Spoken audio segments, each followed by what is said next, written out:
How do I get better sleep? Well, we all know as runners that sleep is incredibly important for our performance and to help prevent injuries. But we also know just as humans, it's good for our health. And we know this not just from the, millions of podcasts and documentaries that have been made about this that I'm sure not, you guys are all fairly familiar with, but also because if you have bad sleep for even one night and definitely for two, you feel absolutely horrendous. So we know how important it is. But actually getting good quality sleep on a regular basis is very elusive for a lot of people. And today I want to talk not so much about why it's good for you and the science of that. I'm going to take that as a given. I'm going to talk more about some practical tips that help you improve the quality and regularity of your sleep. And these are not things that get talked about much. So if you've ever listened to a bunch of podcasts and stuff on running performance and stuff, when they have the episodes on sleep, they don't tend to talk about these things, I think, because they're quite boring. But when you do them well, they really, really help. And at the end of the episode, I'm going to share a resource that you can use to implement these for a few weeks to get this habit dialed in. So just quickly, why do we want to make sure we dial in our sleep and get good sleep? Well, obviously, you're going to be fitter, you're going to be healthier, you're going to live longer, you're going to look better, you're going to feel better. If you are talking running specifically, you will run faster, you will adapt to your training better. And that's important because you don't actually get faster as a runner or stronger or increase your endurance while you're actually running. All that happens during that time is breakdown. All that happens during that time is stimulus. You need a response to that stimulus, and that response to the stimulus is supercompensation. That's where the body looks at what just happened and goes, holy crap, that was intense. We better make this guy a bit faster, a bit more endurance, a bit more strength, a bit more resilience so that we don't break anything and so we can do this a bit better next time so he can get away from whatever he keeps running from. So that supercompensation, that's the stimulus that we acquire through the training. And that's the training effect. And that supercompensation mostly happens when we're asleep. And if we are not getting good quality sleep or not getting enough volume of sleep, then that supercompensation is compromised. And you may then essentially be wasting time when you're training. You may be applying a stimulus that is not being adapted to. So, you do 10 hours of running in a week and you might as well have done 6 because you're not getting enough sleep to actually capitalize on the fact that you did 10. And then this is particularly important for injured runners, because if we think of an injured tissue, this is in runners, it's almost always, 99% of the time, it is a recurring repetitive stress injury, meaning it's essentially a failure of that supercompensation. It's a failure of the adaptive process. The tissue has not been able to adapt to the stress applied to it within the time frame it was given.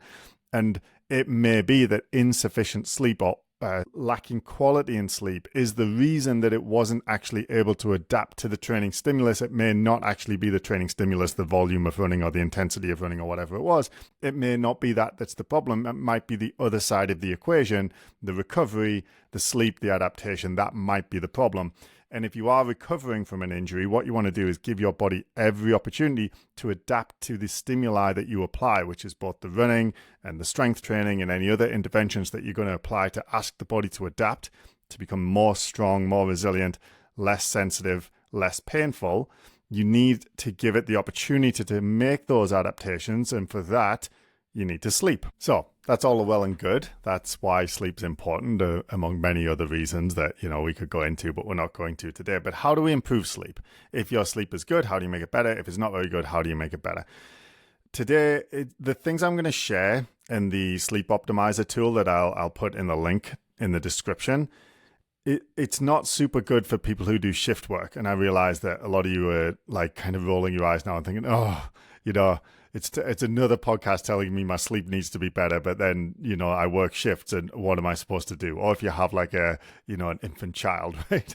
What we're more dealing with is when you can have a regular schedule. And this is obviously applying to the vast majority of people listening to this, but if you are a shift worker and that kind of thing, because I don't have a lot of experience with that, because I've never done shift work, nobody needs emergency physio at 3 a.m. in the morning, right? So we don't need to do emergency cover. So I haven't done any shift work of any significant amounts. I don't have a lot of tips or tricks for that, but you may be able to apply you will be able to apply some of these principles. It's just you'll have to modify them. So the number one thing, and like I said, I noticed this when I was not only when I was working with those persistent concussion symptoms clients in the clinic, but also like for my own experience of being, struggling with sleep at times over the years and finding ways to improve it. And then adapting some stuff that I got when we were trying to improve the regularity of sleep for our first son in particular, Lachlan, and the things I learned from like listening to a gazillion podcasts on baby sleep stuff. So the big thing, the number one thing is routine. What I found is that the best way to improve your sleep is to have a very specific daily routine of time that you get up and time that you go to bed 7 days a week. And if you can do that, your sleep will get much, much easier. And then to do this, what I do and what I recommend my clients do and what I'm recommending you do is to have a lights on time and a lights off time. And what this means is lights on means that's the time when you open your phone, you turn the bedside lamp on, you turn the lamp in the bedroom on, like whatever it is, that's when the lights come on. And then you have it, that's the same time every single day, Monday through Sunday. You don't change it at the weekends. And then you have a lights off time, which is the time where the lights go off in the bedroom and the phone is off as well. And if you do that, you don't really have much else to do but go to sleep. And then you're going to try and do that every single day. So it's important that you do it every day, because what happens often is at the weekend, or if it's like your days off, like with me, sometimes I'll stay up an extra hour or two in the evening to kind of watch a film or whatever it is. That screws up the lights off time. That screws up the lights on time. So now your sleep window has changed, and now your body's going to have a harder time getting back into that rhythm come Monday. And then the other concept to think about is like the wake window and the sleep window. So that's what I got from like training our son, is that like babies have very specific wake windows and sleep windows, right? And so do we as adults, but ours are just long, right? So our wake window is about 16 hours and our sleep window is about 8 hours. So if you work with that, it divides the day up nicely into thirds and gives you a good starting point. Now, some people, like, it's a bell curve. Some people might need 9 hours of sleep. Some people might only need like 6.5. Let's presume that you need 7 to 8. Give yourself that 8 hours and start from there. So if we have a 16-hour wake window and an 8-hour sleep window, a common one might be like a 6 a.m. lights on, and then the wake window goes from 6 a.m. until 10 p.m., and then the lights off is at 10 p.m., and then the sleep window is from 10 p.m. until 6 a.m. the following day, and that happens every single day. So lights on, 6 a.m., lights off, 10 p.m., Monday through Sunday, every single day. And then the odd exception that comes up because you happen to stay up a little bit later, it is an exception. It's something that happens maybe once a month or two, but it's not something that happens 2 or 3 times a week on Friday, Saturday, and Sunday. And that's essentially it. That's the biggest tip. Like, it's simple, but it's not easy. But if you can do this every day of the week for like a month, you'll really notice the difference in how much easier it is to get to sleep and how much you'll start to just wake up naturally just before your lights on time if you keep the same time every single day. And so I've put a PDF in the description, which is a sleep optimizer. And the first 2 things you're going to look at is the lights on time, which you can pick, and the lights off time, which you can pick. And 6 a.m. until like 10 p.m. is a good one. Mine personally is 5:30 a.m. is my lights on time, and 9:30 p.m. is my lights off time. And this is an ideal, this is a framework, right? I have a 5-month-old son at the minute, so it just doesn't always happen, right? But that's what I go back to the very next day. So I stick to those times every day. And when something throws me away from them, I go back to them the next day. So that's the number one thing that I would suggest you do to optimize your sleep and get in the habit of doing that. I try and do it every day forever. Like, that is the way I think we should approach sleep. And then on top of that, you will notice other things that influence your sleep positively or negatively. So we're going to talk about a few of those. I'm going to give you sort of 3 key ones that I think are quite helpful in terms, and I've put those on the sleep optimizer as well, but you'll find others as well. So what you would do with this sleep optimizer is track these things every day. You print it out, put it on your bedside table. It's got your lights on time, which you give it a tick if you hit it. You give it an X if you don't hit it. It's got your lights off time, so on and so forth. And then these other things, these are more like things to help make that work a little bit better, but that kind of forms the framework to improving your sleep. So one thing that I found super helpful for myself is morning fresh air. So shortly after you get up in the morning, getting outside, ideally in the sunlight, but if that sun hasn't come up yet, just being outside, even if it's just for a minute or two, like literally just opening the door and kind of sticking your head out, that can be quite helpful. What that does is start the wake window. So 16 hours later, your body kind of knows, oh yeah, I was awake 16 hours ago, so it must pretty much be time to go to sleep now. So that really helps dial in that circadian rhythm. Another big one for lots of people, I don't have too much trouble with this one myself, is screens. So screen use and lights in the bedroom particularly, but particularly screen use in bed is just, it makes it really difficult for the body to know when it's nighttime and when it's daytime. And when you're always confusing it like that, and then you like try and demand that it goes to sleep at 10 p.m. one day, and you're like, oh, why can't I sleep? But you were on your phone until like midnight the night before. It's like where the brain doesn't know when it's daytime and when it's nighttime. So getting the screens, I mean, the advice that I've heard from research studies and stuff is like 2 or 3 hours before bed is good. I think realistically, if you just say no screens after your lights off time, so if your lights off time is like 10 p.m., it means lights off in the bedroom, but also no lights on the screen, so that everything's off. It's just dark after 10 p.m. And then another one that I had tons of problem with is alcohol. So alcohol, lots of people, including me, use it to kind of, if they're having trouble with their sleep, they'll have a glass or two of some kind of alcohol before bed, and then that puts them to sleep. It makes it easier to get to sleep. But if you've had trouble with this yourself, you already know that often you'll wake in the middle of the night and you'll feel kind of crappy, not very good, even if it's just one glass. Or the next morning you feel kind of sluggish. Just getting away from that, honestly, is the best way in terms of improving your sleep, like just not using alcohol at all in the evening. But obviously that's not what most people are going to do. That being said, what I would say is if you're using alcohol to get to sleep, it means you're messing something else up.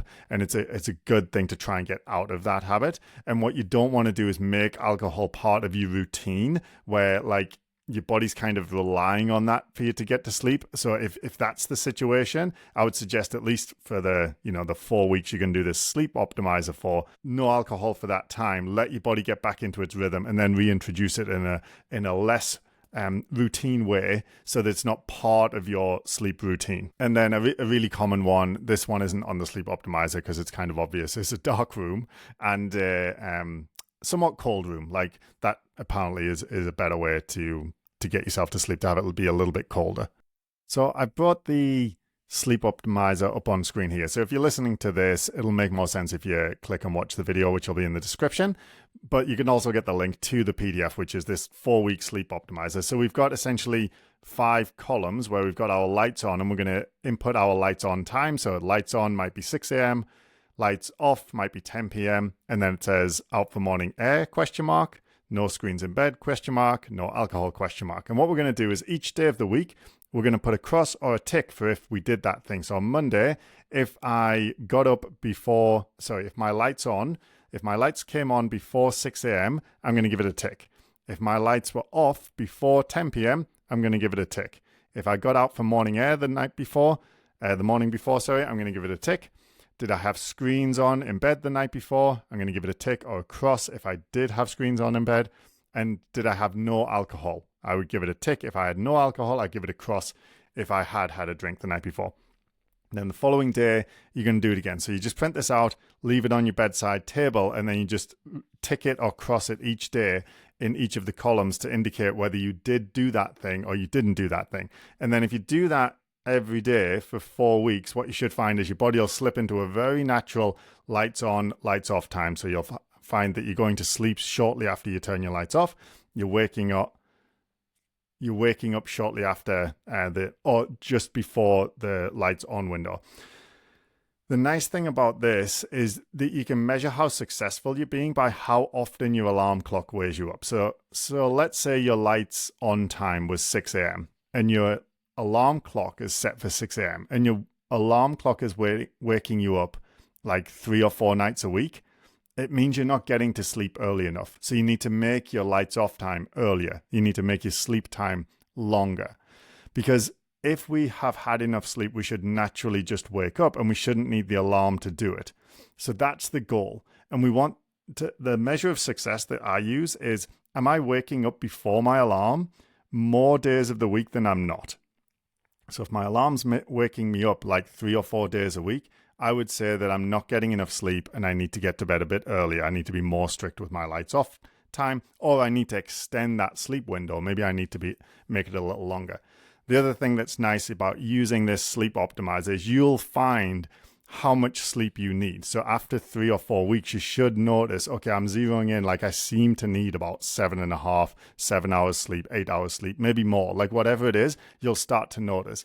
You'll also notice if you have other things that seem to influence it. So caffeine in the afternoon, other kind of things like that that are more like typically associated with, what's the other one? Eating food too close to bedtime is a common one for lots of people. It doesn't seem to bother me specifically, but what doing this does is it allows you to find these things are important for me versus these things are not important for me. But the most important thing that we're all going to do is the lights on and lights off.